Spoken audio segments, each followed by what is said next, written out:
Wow, wow. So these beds are 2 weeks old. Yeah, 2 weeks. Look at the beds.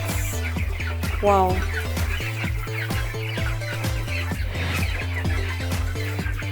It's extremely cold today, so I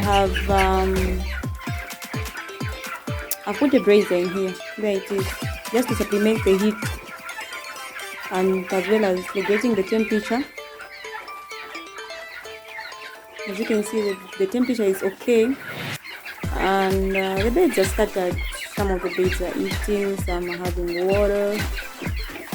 Yeah, so these are 2 weeks old. 1, 2, 3, 4.